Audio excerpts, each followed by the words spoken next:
welcome back to Global Education Zone. And in your previous experience with mathematics, you should have come across the what is known as simultaneous equation, right? And these simultaneous equations, they are often solved in various ways. And one of the ways of solving them is by your elimination, and then you have your substitution, right? Now, each of these methods, they are also working well and they are good to use now, but this time around we are going to be doing a revision of these methods, each one of them, and then we are going to be adding another type of simultaneous equation known as a simultaneous, quadratic, and linear equation. So this new kind of equations, they are not anything to be scared of. They are just simple equations, but the difference is that they are involving quadratic equations. So they always involve quadratic equation, which you will then have to solve by using the different methods. And when you solve those quadratic equations, you then get your answer. So you now plug your answer back into your quadratic equations, your simultaneous equations, to get your order unknown. So it's just a simple step, and everything I've said just now, I'll be demonstrating it now. So now let's do it. Let's do two examples as a revision, and then we'll do one example to show a simultaneous and a quadratic, simultaneous linear and simultaneous quadratic equation. So now these two examples, this first one is a revision of, but this time around, this simultaneous equation I'll be solving, it is not a usual one that you used to know. It's quite different, because here we have 2 over x minus 1 over y. 2 over x minus 1 over y equals 3. That's our equation 1. And then equation 2, we have 4 over x plus 3 over y equals 16. That was our equation 2. Now this time around, you can see that for your normal simultaneous equation, you used to have your x coefficients on the numerator, but this time around we have our x and y coefficients on the denominator. So what do? What step do we take from here? Now this is the step to take. Now you are going to express that reciprocals as a new term. So you can say let p equals 1 over x, and then let q equals 1 over y. Now instead of whenever you see 1 over x, you put p, and whenever you see 1 over y, you put q. That's the approach we are going to use for this new simultaneous equation. So now when we have 2 over x is still the same thing as 2 times 1 over x. That will be 2 times, and 1 over x is p, right? So that will be 2p minus 1 over y is q, 2p minus q equals 3. That's equation 1. And then equation 2, so this should be equation 3. Then we have equation 4 over x, that's 4p plus 3 over y, that's 3q equals 16. That's equation 4, equation 3 and equation 4. Now we can now proceed to solve these ones using elimination or substitution method. Now for this example, let's make use of our elimination method. Let's eliminate what do we eliminate this time around? Let's eliminate p. So if we wanted to eliminate p, or rather let's eliminate q. If we wanted to eliminate q, we are going to multiply both equations by the opposite coefficient. So now if q has a 3 here, we'll multiply equation 3 by 3. Multiply equation 4 by minus 1, or rather let's just multiply by 1. So equation 3 by 3, everything will give 2p times 3, that's 6p minus 3q equals 3 times 3, 9. That will be our equation 5. Then equation 4 times 1 will still give us equation 4, so it will still remain unchanged. That's anything times 1 will still give you that value. That's 4p plus 3q equals 16. That's equation 6. Now we are going to add the two equations now in order to eliminate our q. So 6p plus 4p, that's 10p. Now minus 3q plus 4q, that would be minus 3q plus 3q, that would cancel out. That would 10p equals 9 plus 16 is 25. So we have 10p equals 25 on when we eliminated q. So now let's divide both sides by 10. So 10p equals 25, and let's divide both sides by 10. So p equals 25 divided by 10, that's 2.5, or you can just express it as 5 over 2 or 2 over 1 over 2. Now I haven't solved for p. Let's substitute our value of p into equation 3 now. And then so if 2p minus q is 3, then 2 times what? 2 times 5 over 2. We just substituted 5 over 2 for p. 2 times 5 over 2 minus q equals 3. So 2 cancels 2 here. That's 5 minus q equals 3. And then moving q to the right hand side, so 5 minus 3 equals q, and 2 equals q. So our q is 2. So in this equation, so p is equals to 5 over 2 and q equals 2. So that is the value of this equation from what we've seen here. Now this is the solution, but this time around we are not done yet, because you did a substitution. You said let p equals 1 over x, we did, and let q equals 1 over y. So we are going to substitute back our values. So because p is the inverse of x, so that means x will also be the inverse of p. So if p is 5 over 2, then x will what? 1 over p. That's 2 over 5. And then y will be what? 1 over q. That's 1 over 2. So x is 2 over 5 and y is 1 over 2. So that would be the correct answer for this equation. So anytime you see equations like this that have a reciprocal of the unknowns, you substitute a value for the reciprocal, and then you solve for that new value. Then when you've gotten that new value, then you now plug in your new value and solve for your initial old value. So that's how it's done, because you can't get the correct answer if you don't do that. Now let's move on to another example as a revision of simultaneous linear equations without the quadratic ones. So let's deal with this one, and this one is another form of equations here, because I'm dealing with the equations that are not the usual ones that you'll be seeing every day. So this one now you won't really know is a quadratic, is a simultaneous equation. We have 3 raised to the power 2x minus y equals 1 as equation 1, and then we have 16 raised to the power x all over 4 equals 8 raised to the power 3x minus y. That's equation 2, equation 1 and equation 2. Now for our equation 1, we can simplify equation 1 as 3 raised to the power 2x minus y equals 3 raised to the power 0, because 3 raised to the power 0 will give us 1. So now we can simplify it further and say if 3 raised to the power 2x minus y equals 3 raised to the power 0, then equating the powers of 3, we can say 2x minus y equals 0. So that will be our equation 1. And then our equation 2, we have if 16 raised to the power x over 4, that would be 16 raised to the power x is what? That's 4 raised to the power 2. 16 is 4 raised to the power 2. Then that's 4 raised to the power 2 raised to the power x again, divided by 4. That's divided by 4 raised to the power 1 equals 8. 8 is what? 8 is 2 raised to the power 3. Then that's 8 raised to the power 3x minus y. Now this one we can still simplify this 4 raised to the power 2 as 4 is 2 raised to the power 2. So 4 raised to the power 2 will be, so let's just express it in as powers of 2 instead. So if this is 16 raised to the power x, 16 is 2 raised to the power 4. So that's 2 raised to the power 4 raised to the power x. Now 4 raised to the power 1 is 2 raised to the power 2 raised to the power 1. Now raised to the power 1, yes. That's also 2 raised to the power 2. Then when we simplify this will be 2 raised to the power 4 raised to the power x. That's 2 raised to the power 4x, because we multiply the powers, divided by 2 raised to the power 2 equals 2 raised to the power 3 open bracket 3x minus y.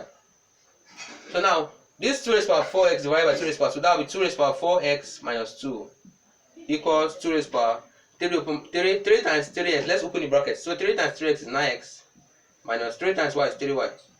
Now that would be our equation 2. And now let's equate the powers of 2, because if 2 raised to the power 4x minus 2 is equal to 2 raised to the power 9x minus 3, that means the powers will be equal. That means 4x minus 2 will be equal to 9x minus 3 minus 3y minus 3y. So now this will be our equation. So now let's move the variables to the left hand side. So moving them to the left hand side, we have 4x minus 9x minus plus 3y. That will be 3y minus 5x equals to, let's move the constant to the right hand side, that will be 2. 3y minus 5x is equals to 2. That will be our equation 2. So you can see that by this careful algebraic manipulations, we've been able to finally solve for the two equations which we'll be using as for the simultaneous equation. So we have equation 1 as 2x minus y equals 0. Yeah, and then we have equation 2 as 3y minus 5x equals 2. So I'll give it as a classwork for you. You should try to solve these two equations simultaneously, and when you get your answer, let me know. Your answer should be x is 2 and y is 4. So when you get that, then you'll be correct. So today, let's delve into today's main work, and then today's work will deal with simultaneous linear equations, simultaneous quadratic, and simultaneous linear equations. So these new equations are there are type of equations whereby you have one of the equation as quadratic, and then the other equation is linear. So not both of them. It's not both of them that are linear. One is quadratic and one is linear. So for example, if you have to solve the equations 3x plus y equals to 10 and equations 2x squared plus y squared equals 19, that's a quadratic and a linear. So let me give one example which might look strange. I won't give the one that is usual, the regular example, because I know that some of you are very good out there and you will be able to understand the basics of the, if I do the basics work. So I would rather do the things that would be able to be a little bit difficult. So we'll make this video worth it. So now, this one I'm doing is, we have two equations now, 3x plus 4y equals 11, and then we have another one as xy equals 2. Now, this is our equation 1 and equation 2. Now you can see that this one we have x term and y term, and then we have a product term. So normally you wouldn't normally think that this would be a quadratic equation, right? Xy equals 2, but it is. So if I gave you x squared plus y squared equals 2, you would say that it's generally a quadratic equation. That is simple and that is literal. It is obvious. But this is not obvious. So anytime you say an equation like this, a product of x and y, it often always results in a quadratic equation with your simultaneous equation.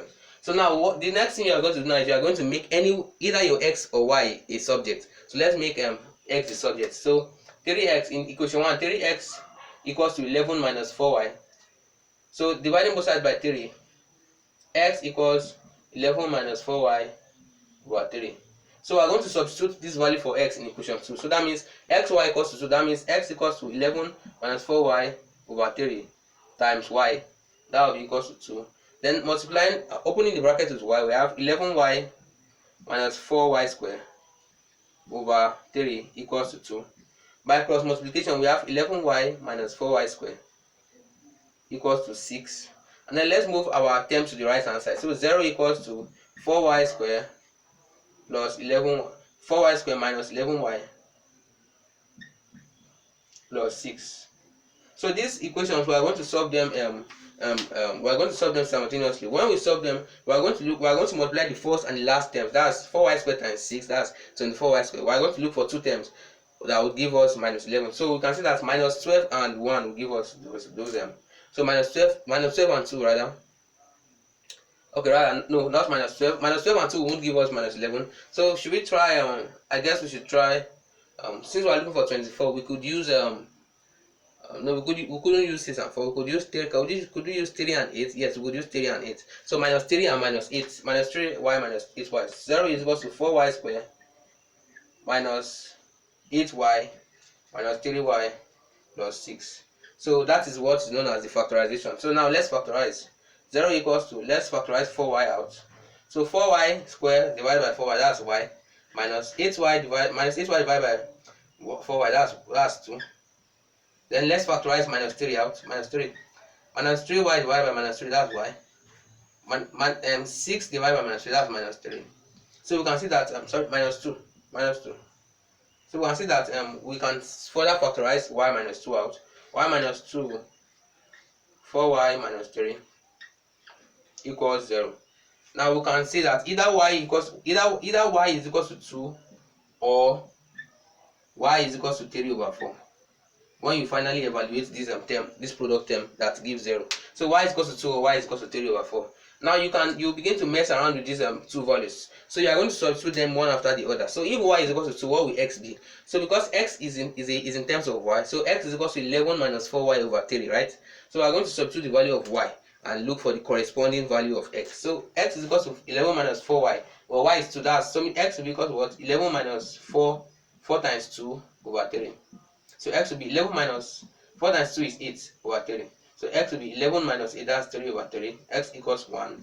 Or when y is 3 over 4, x will be equal to 11 minus 4 times 3 over 4 over 3. That will be 11 minus 4 cancels 4, remains 3. 11 minus 3 over 3, that will be 8 over 3. Now we can see that in this, when you are solving simultaneous linear and simultaneous quadratic equations, you will get, instead of two values, you will get four values. You get two values of x and two values of y. So now we are going to represent that as a solution set. So the first solution set, solution set will be the set of all the or you can just represent them as points. As the point, the point which satisfies the equation is you can, when y is 2, x is 1. So when x is 1, y is 2, and the point 1 comma 2. And the second one, when x is 3, when x is 8 over 3, y is 3 over 4. So we have the points 1 over 2 and points 8 over 3 comma 3 over 4. Now the reason why I said points is that these simultaneous equations, these quadratic and linear equations, which lead to simultaneous equations, when you represent them on the graph, there will be a point. There will be 2 points respectively, which these two equations we cut across, because every equation can be represented on a graph, because I showed that in the previous SS1 episode. You can also check that out. So every equation has its corresponding graph. Every function, equation, relationship, they always have their corresponding graphs. Now when we plot these graphs, we are going to get these points as intersections. So if you understand what I'm saying, you won't have issues with this. So if you plotted graphs, you would know that they are always points of intersections. So it is these points we are going to be dealing with, and that's why we have 1 comma 2 and 8 over 3 comma 4. So with this far I've gone in this video, let me just do a summary of what I've done in the first place. We've talked about how two linear equations can be solved simultaneously. Simultaneous linear equations can be solved by elimination and substitution method, and then I gave 2 examples by using inverse of unknowns and inverse of your variables, and then by using the powers. So each simultaneous equations can result from anything. So any relationship in mathematics that has 2 unknowns can always give you a simultaneous equation. But the only difference is that it is the approach. You could even see your simultaneous equations as word problems. So if you see them as such, just take your time and interpret them carefully. But they are always resulting in either elimination or substitution.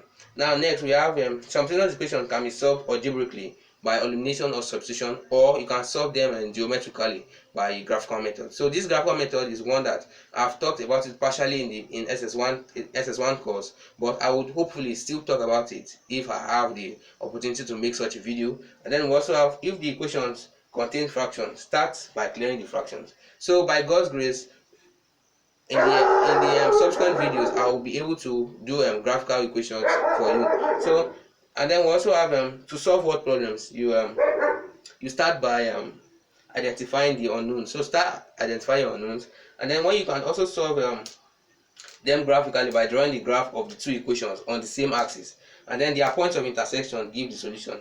If one of the equation is quadratic, there are normally 2 pairs of solutions. So that's what I say. That's why we have 2 pairs of solutions right here, because we have 1 linear and 1 quadratic. So with this video, I hope you've been able to understand the whole basics and fundamentals of simultaneous equations. They might still be advanced stuff, but this is what you need for your knowledge at secondary school level. Thank you for watching.